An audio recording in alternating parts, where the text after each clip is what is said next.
제가 오늘 설교의 제목을 빙산의 일각이다 이런 제목을 붙였습니다.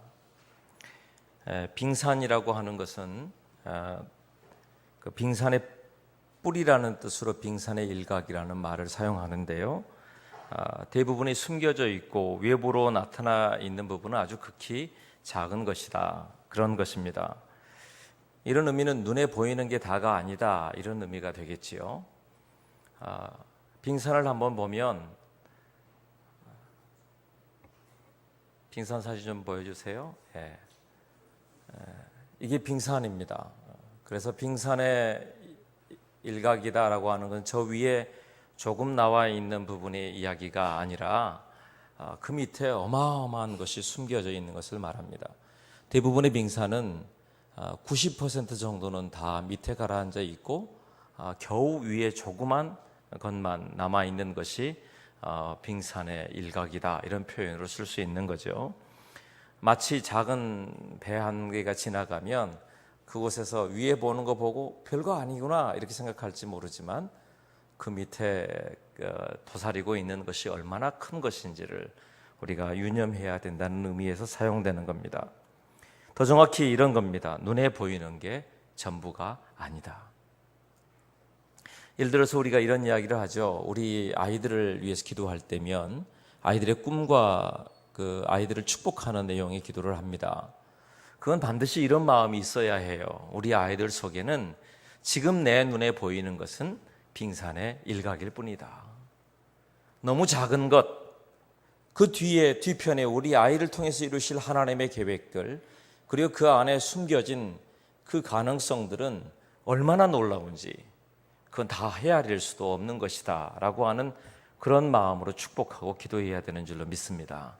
여러분 자신도 마찬가지예요. 내가 이만큼 살았으니 이 정도면 뭐 끝난 것 아닌가, 뭐 더 이상 어떤 일들을 이루시겠는가? 아닙니다. 하나님께서 우리를 통해서 이루실 일들이 지금까지 보아왔던 것보다 그 다음 하나님께서 이루실 일들이 더 기대되는 시간들이 되기를 축복합니다. 또한 그와 같은 긍정적인 것도 되겠지만 어떤 사건이라든지 상황 속에서도 어떤 일이 벌어지고 나면 이건 빙산의 일각이죠. 그 뒤편에 큰 일이 숨겨져 있습니다. 이런 일들을 많이 보게 됩니다. 실제 우리가 어떤 정신분석학적으로 볼 때도 우리에게 지금 의식하고 있는 의식 그 뒤편에 무의식이라든지 아니면 비의식이라는 단어를 사용하면서 우리에게 숨겨진 더 큰 영향력에 대한 이야기를 사용할 때도 이와 같은 단어를 사용하게 되죠. 그러니까 지금 우리가 보고 있는 것, 그게 다가 아니라는 거예요. 우리가 알고 있는 것, 우리가 생각하고 판단하고 있는 것, 그것으로 섣부르게 판단하거나 너희가 결정하지 말라고 하시는 것입니다.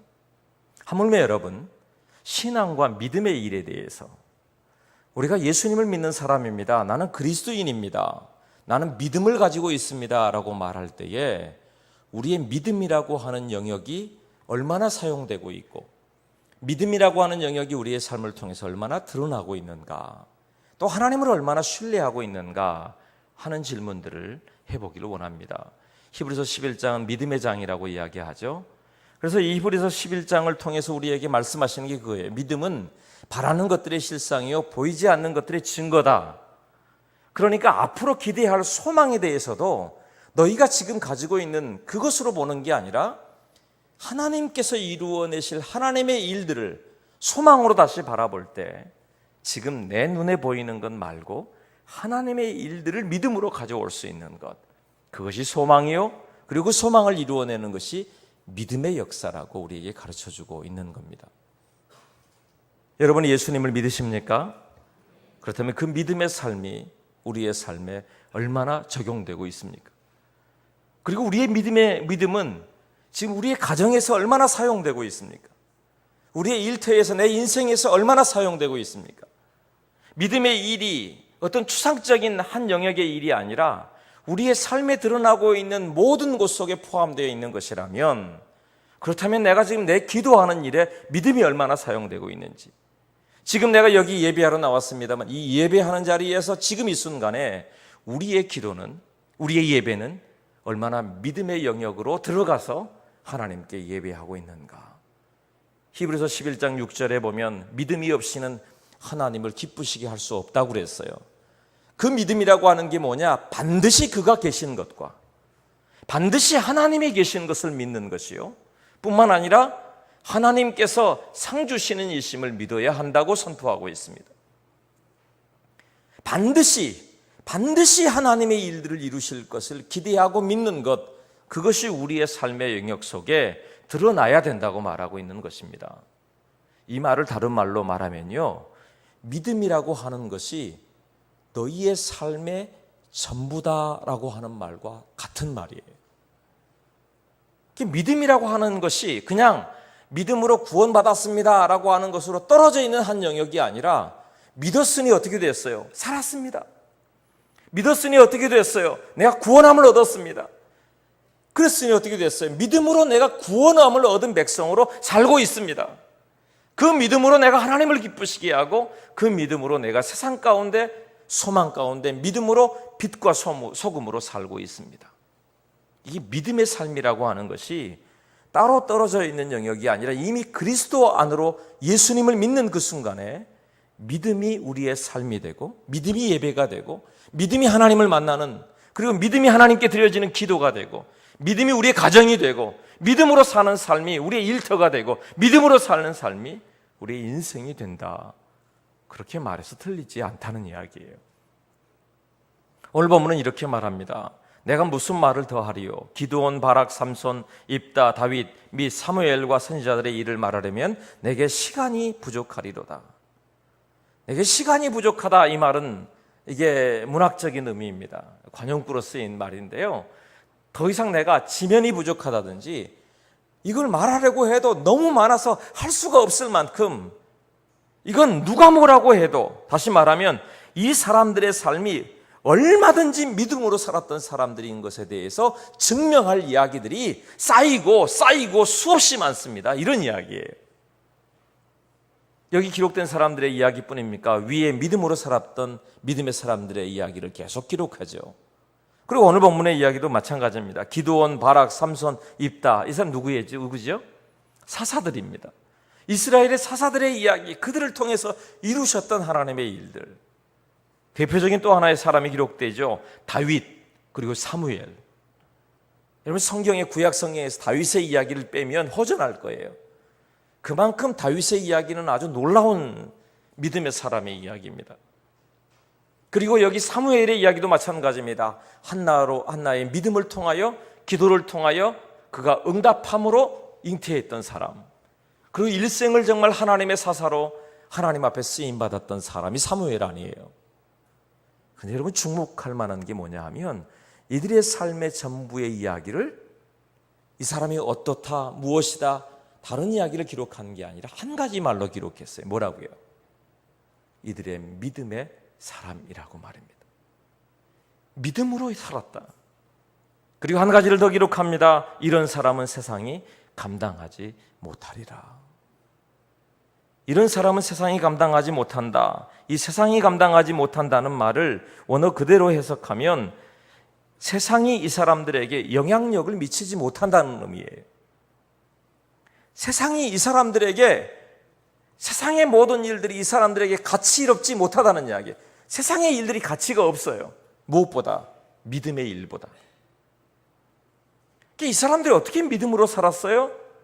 세상의 일보다 이 믿음의 일이 위에 있었어요. 다시 말하면 믿음의 일이 세상의 일들을, 믿음의 일이 내 인생의 일들을, 믿음의 일이 나의 삶의 일들을 모두 정복하고 살았던 사람들의 이야기가 여기 히브리서 11장에 기록된 사람들이라고 말하고 있는 겁니다. 오늘 그 밑에 33절부터 기록된 이야기들은 이름도 나오지 않아요. 그들은 믿음으로 나라를 이기기도 하며, 여호수아부터 시작해서 끊임없이 사사시대 다윗을 비롯한 믿음의 역사를 이루었던 사람들의 이야기일 겁니다. 의를 행하기도 하며, 약속을 받기도 하며, 사자들의 입을 막기도 하며. 누구 생각나세요? 다니엘의 이야기 떠오르지 않습니까? 불의 세력을 멸하기도 하며, 칼날을 피하기도 하며, 연약한 가운데서 강하게 되기도 하며, 다니엘의 세 친구가 믿음을 지키기 위해서 불 가운데 들어가는, 하나님이 나를 구원하실 거요, 그렇게 믿었어요. 그 다음에 뭐라고 했어요? 그리 아니하실지라도. 믿음의 일들을 통해서 세상의 영향력이, 왕의 영향력이, 불의 영향력이 그들을 이길 수 없었다는 이야기를 하고 있는 거예요. 연약한 가운데서 강하게 되기도 하며, 연약한 사람 중에 대표적인 것이 위에 기드온 아닙니까? 기드온이 얼마나 심장이 작은 사람인지 몰라요. 그런데도 하나님은 그를 큰 용사라고 칭하여 주셨고, 300명의 사람을 통하여 미디안에 보이지도 않을 만큼의 어마어마한 군대를 이기게 하신 하나님. 에스더 왕비를 기억하십니까? 그를 통하여 그는 아무것도 할 수 있는 힘이 없다고 여겨졌지만 금식하고 죽으면 죽으리이다 믿음으로 나아갔을 때 민족을 구원하는 역사를 이루었던 사람들. 할 말이 많죠. 그 이후에도 그냥 믿음으로 사는 삶이 좋은 삶이라는 것, 삶만이 아니라는 것을 우리가 알 수 있어요. 왜요? 그 다음에는 핍박을 받는 사람들의 이야기가 기록되어 있습니다. 어떤 일은 조롱과 채찍질 뿐 아니라 결박과 옥에 갇히는 시련도 받았으며, 돌로 치는 것과 톱으로 켜는 것과 시험과 칼로 죽임을 당하고, 대표적인 사람들이 에레미야 선지자, 그 다음에 이사야 선지자가 칼로 켬을 당해서 죽었다고 그래요. 아니면 에스겔 선지자, 이런 선지자들이 그들이 왜 그렇게 살았을까? 왜 이런 고통을 당하면서도 그렇게 그들이 살 수 있었을까? 그런 것이, 그런 세상의 영향력들이 그들 안에 있었던 믿음으로 살았던 믿음의 영향력, 사명의 영향력을 이길 수 없었다는 이야기를 하고 있어요. 그게 믿음으로 산 사람들의 이야기라고 오늘 성경은 기록하고 이렇게 말합니다. 이런 사람은 세상이 감당하지 못하리라. 이런 사람은 세상이 감당하지 못할 뿐만 아니라 이런 사람들은 세상이 그 어떤 영향력도 이 사람들에게 행사할 수 없다는 이야기를 하고 있는 거예요. 물론 여러분, 우리가 세상에 살면서 세상의 영향력을 받죠.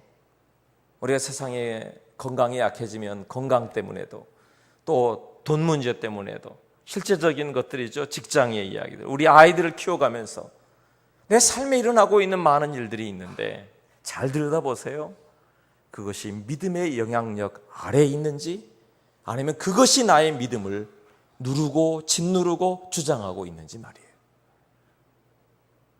여기 믿음의 선배들이 살았던 방법이 뭐냐 하면, 믿음이 따로 떨어져 있고 세상은 따로 있는 게 아니라, 믿음은 구원받을 때만 사용하는 것이고 내가 예배드릴 때만 사용하는 것이 아니라, 주여 믿습니다라고 큰 소리로 기도하면서 사용하는 그런 통성기도에 사용되는 이야기가 아니라, 그들의 삶 전부를 한마디로 이야기하고 있는 거예요. 믿음으로 살았다. 믿음으로 살았다. 그의 삶이 믿음이었다. 그의 인생이 믿음이었다.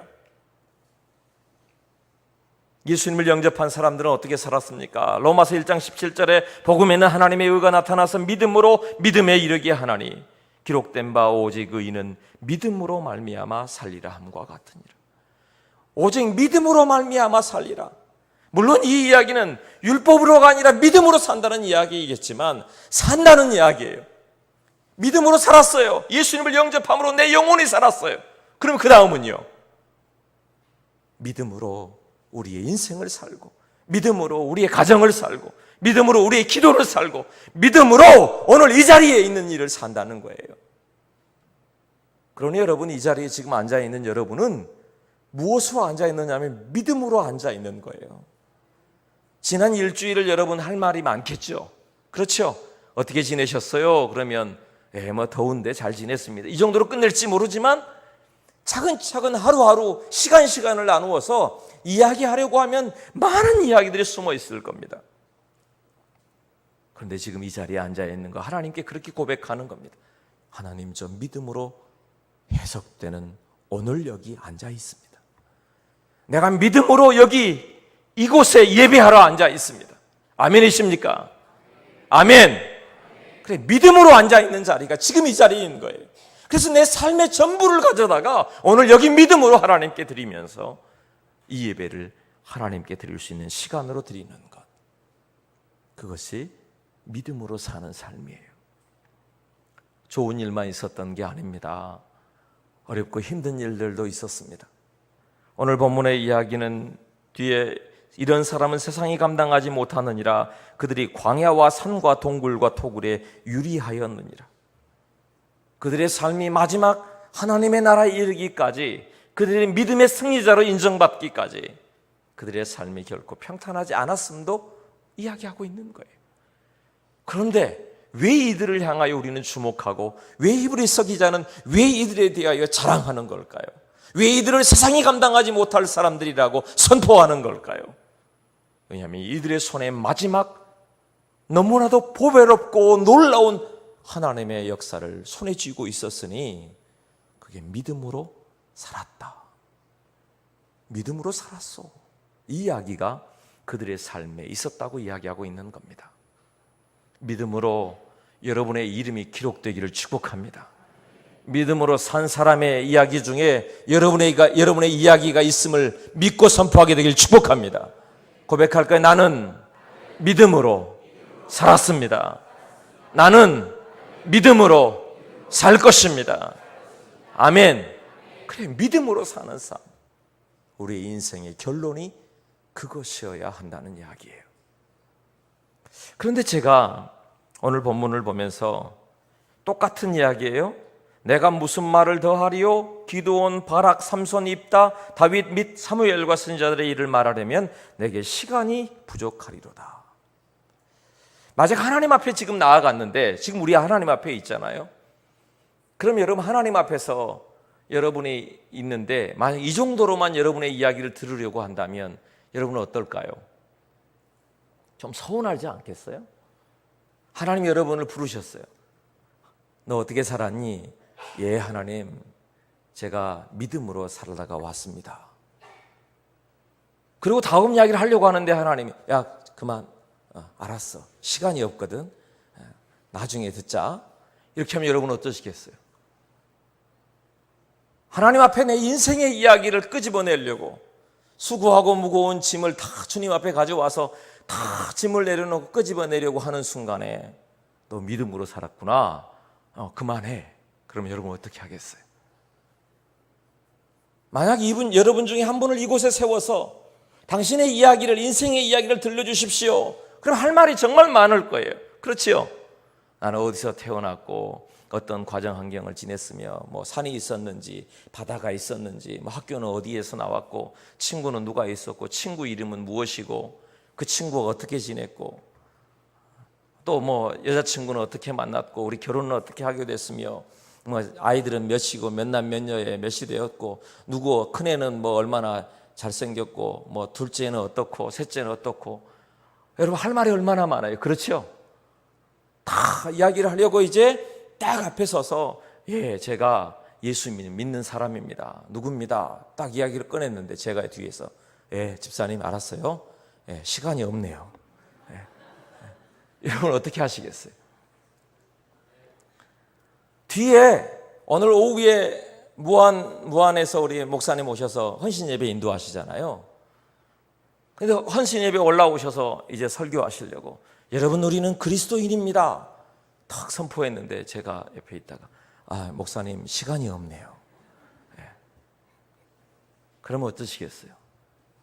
목사님 그럴 겁니다. 아니 저 무안 저 먼 곳에서부터 불러다가 얼마나 무안하게 이러실 수가 있느냐고. 그렇죠? 그럴 거예요. 우리가 정말 하나님 앞에서 이런 이야기를 꺼내놓고 싶어하면 내 안에 있는 이야기를 주여 내가 주님을 믿습니다 고백하고 그 안에서 이야기하고 또 토해내고 온갖 내 인생의 이야기들 다 하고 싶은데, 성경 오늘 본문에 기록된 이야기는 뭐냐 하면 내가 무슨 말을 더하리요, 그리고 뒤에다가 내게 시간이 부족하리로다. 그렇게만 따진다면 우리는 참 서운할지도 모릅니다. 그런데 그렇지 않습니다.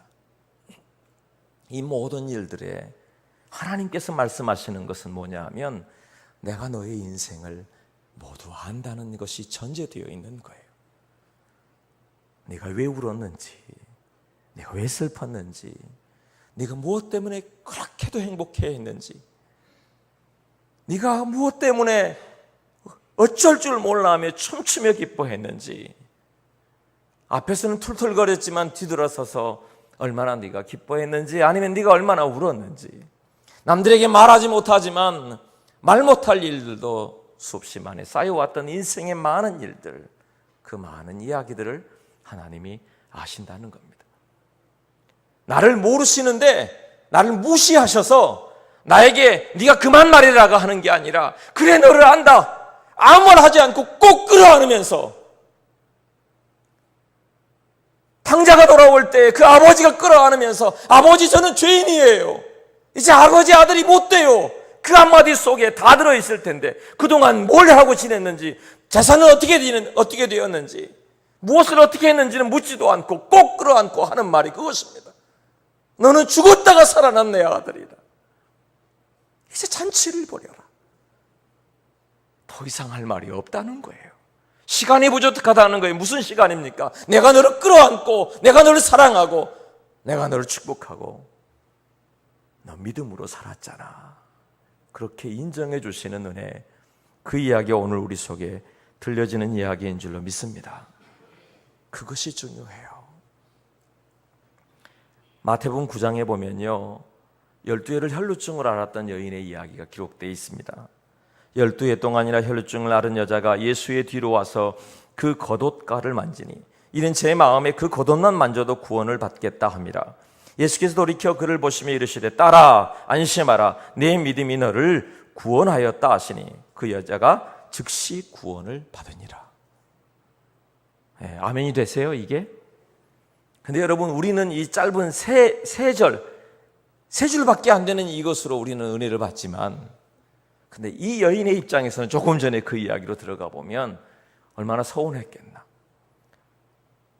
12해를 혈루증을 앓았어요. 다행히도 여러분, 마가는 사도는 이렇게 기록했습니다. 12해를 혈루증으로 앓아온 한 여자가 있어 많은 의사에게 많은 괴로움을 받았고 가진 것도 다 허비하였으되 아무 효험이 없고 도리어도 중하여졌던 차에. 그러니까 마가는 그의 인생을 조금 더 깊이 적어 놓았습니다. 아마 이 여인이 나중에 이 편지를 읽어보면서 그랬을 거예요. 마태 우리 사도님은 별로 사랑이 없어, 사랑이. 마가 사도를 보세요. 내 속을 어쩜 이렇게 잘 알아요. 12해 동안 내가 어떻게 살았는지, 의사에게 어떻게 탕진했는지, 내 재산이 그래도 꽤 있었는데 아무것도 없게 되었는지.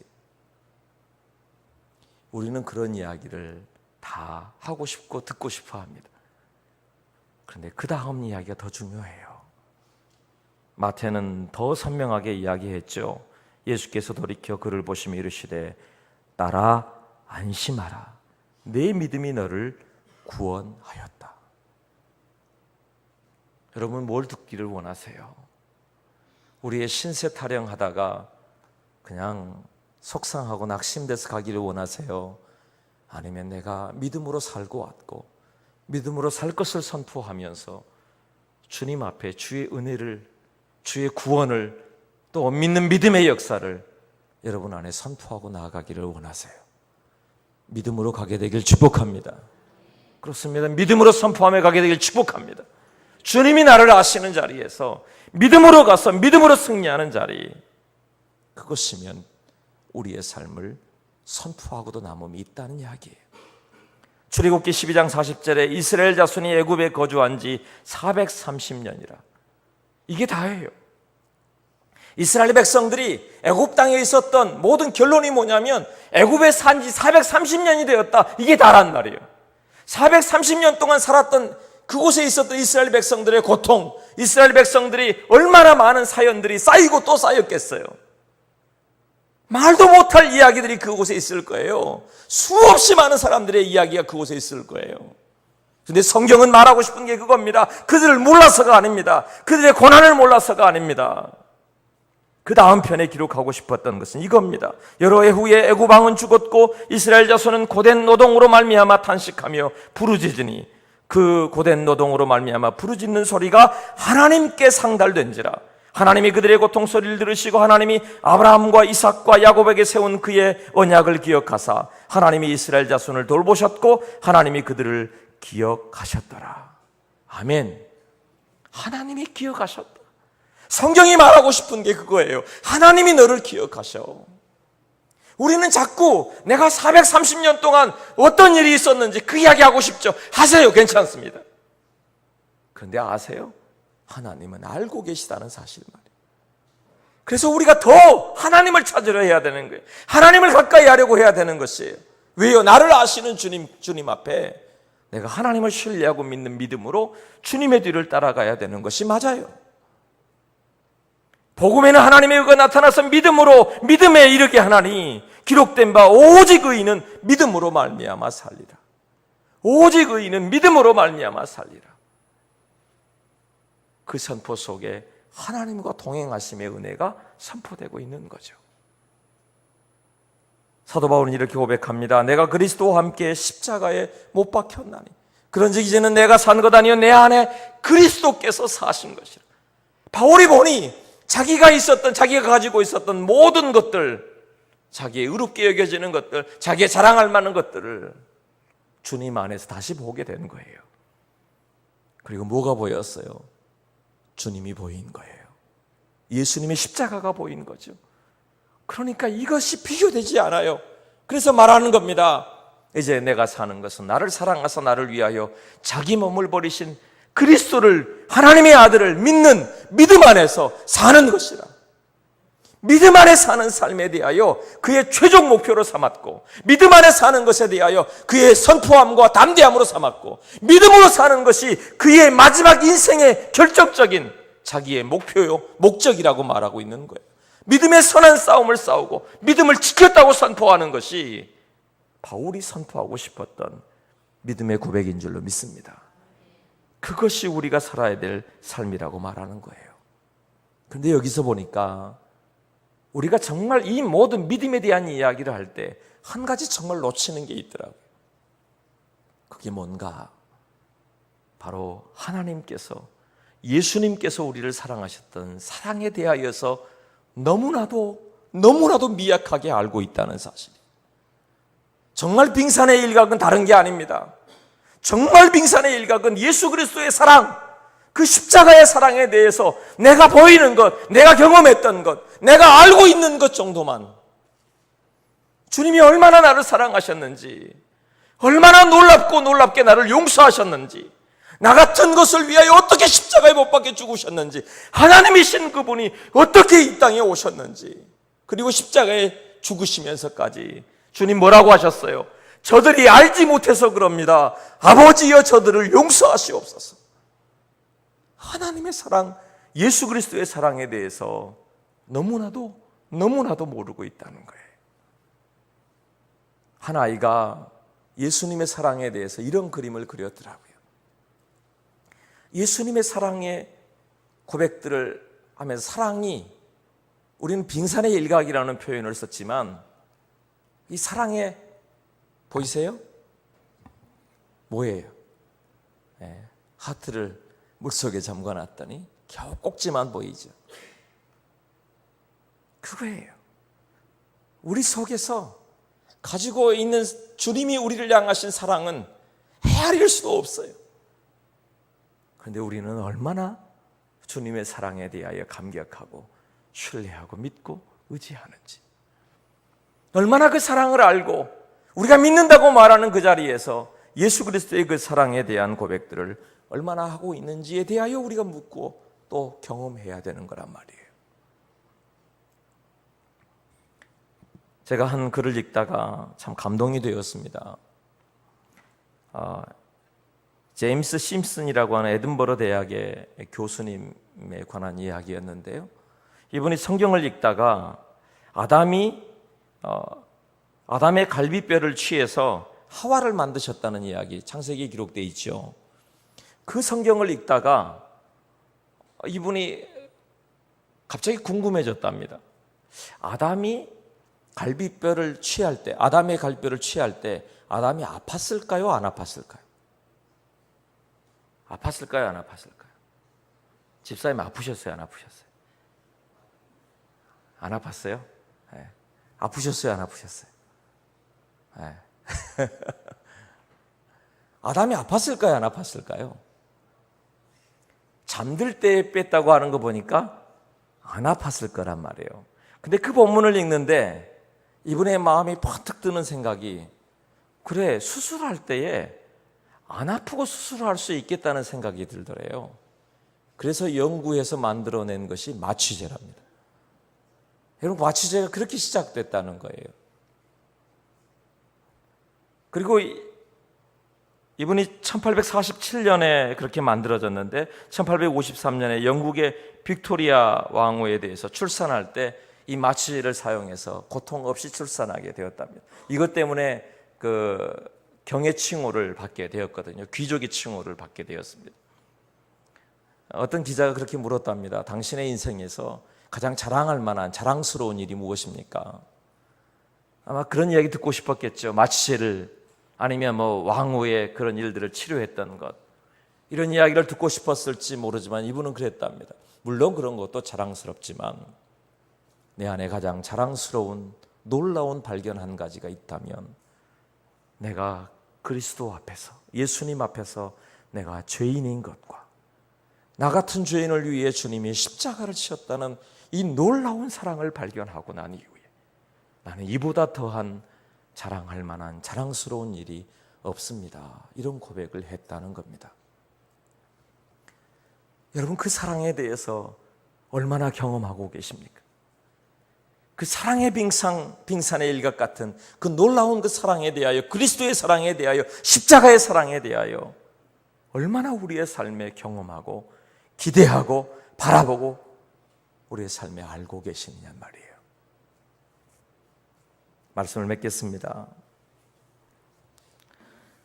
제가 아까 그랬죠. 우리 말을 다 하고 싶은데 성경은 시간이 부족하다고 말한다고 말이에요. 그런데 문득 다시 드는 생각이, 하나님의 나라에 가면, 영원한 하나님의 나라에 가면 주님은 나의 이야기를 들어주시리라. 시간이 부족하다고 말씀하시지 않으리라.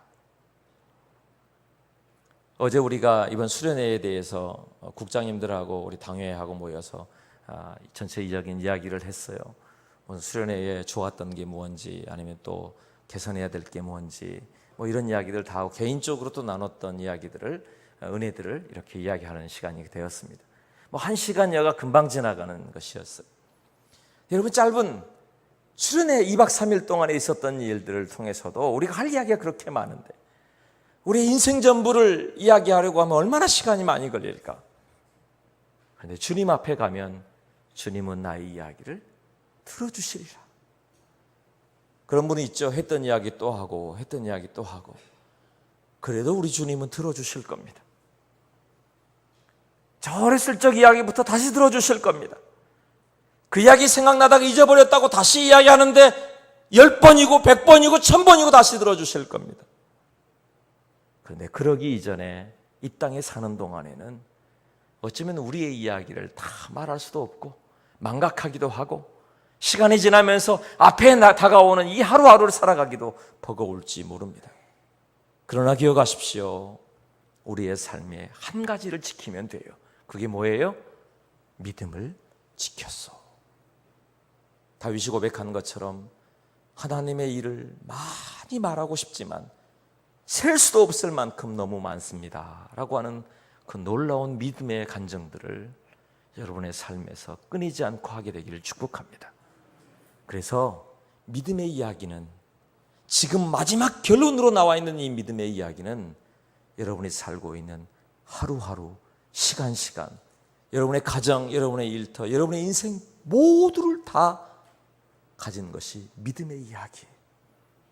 그래서 오늘 이 시간부터도 이 한 시간도 믿음의 이야기를, 내일도 믿음의 이야기를, 또 한 주를 믿음의 이야기를, 이 한 해를 믿음의 이야기를, 인생의 모든 것을 믿음의 이야기로 다시 해석하고 하나로 만들어낼 때 다시 하나님의 나라에서 우리의 신앙 고백을 기쁨으로 고백할 수 있을 줄로 믿습니다. 믿음의 사람들 되기를 예수님의 이름으로 축복합니다. 기도하겠습니다.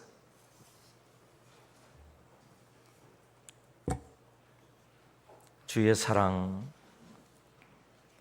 우리는 다 알지 못하여 우리 살지만 우리를 향한 주님의 사랑은 한없이 많고 우리를 알고 계신 줄로 믿습니다. 믿음의 실상을 보는 일이 우리의 것 되게 하옵소서. 믿음으로 사는 일이 우리의 기준이 되게 하옵소서. 예수님의 이름으로 기도드립니다. 아멘.